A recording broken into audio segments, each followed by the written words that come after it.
महाभारत तो होनी ही थी जब द्रोणाचार्य ने गुरु दक्षिणा में कौरवों और पांडवों से राजा द्रुपद को हराकर उसका आधा राज मांगा। द्रुपद और उनकी पुत्री शिखंडिनी इस युद्ध में पराजित हुए। इस पराजय के बाद अपमान की अग्नि में जल रहे राजा द्रुपद पुत्र प्राप्ति के लिए अग्नि यज्ञ करते हैं। एक ऐसा पुत्र जो द्रोणाचार्य की मृत्यु का कारण बने, और जन्म होता है धृष्टद्युम्न और द्रौपदी, जिनका नाम यज्ञसेनी था, जो यज्ञ से जन्मी थी और अग्नि के समान उनका एक अलौकिक रूप था। और फिर गति प्राप्त की उस भीषण चक्र ने, जिसे महाभारत कहा जाता है। युधिष्ठिर का राजाभिषेक हुआ। दुर्योधन, शकुनी, कर्ण और दुशासन ने मिलकर लाक्षागृह का षड्यंत्र रचा, पर पांडव लाक्षागृह से बच गए और कुंती के कहने पर वे जंगल में रहने लगे ताकि दुर्योधन उन पर और कोई घात न कर सके। क्या इतना कठिन था दुर्योधन और धृतराष्ट्र का तभी बैठकर हस्तिनापुर के राज को आधा आधा कर लेना? क्या कुंती या पांडव मना कर देते? नहीं, ये बात थी धृतराष्ट्र और दुर्योधन के कपट की। उनको मांगना नहीं था, मारना था। जब बुराई की अति होती है तो शस्त्रास्त्र उठाने ही पड़ते हैं।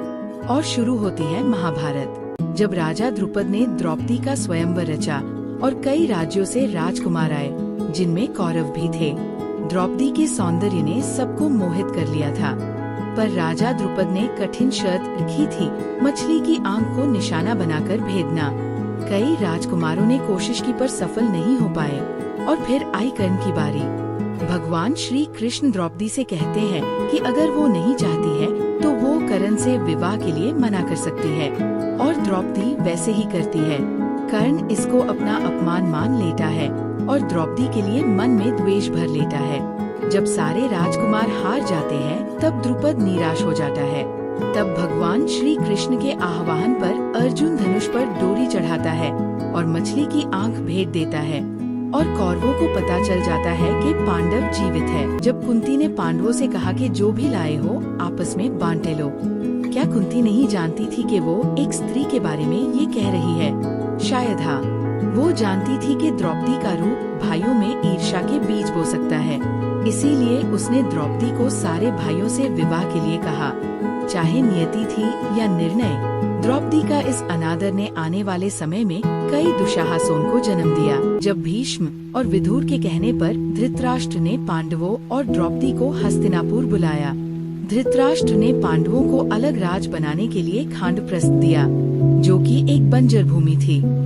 पांडवों ने खांडप्रस्थ को एक भव्य नगरी इंद्रप्रस्थ में बदल दिया, और फिर भगवान श्री कृष्ण की आज्ञा से राजसूय यज्ञ किया। कई राजाओं ने युधिष्ठिर को अपना सम्राट मान लिया। इससे दुर्योधन काफी कुंठित और क्रोधित हुआ। जब युधिष्ठिर के राजसूय यज्ञ में शिशुपाल ने भगवान श्री कृष्ण का अपमान किया, शिशुपाल के 100 अपराधों को क्षमा करने के बाद भगवान श्री कृष्ण ने शिशुपाल का सर अपने सुदर्शन चक्र से काट दिया। इस पर कई राजाओं का विभिन्न मत था, पर कौरवों ने आपत्ति जताई। उनके वाद विवाद पर उनको यज्ञ से जाने के लिए कहा गया। इस अपमान से भरे कौरव पांडवों से खासकर द्रौपदी से बदला लेने के लिए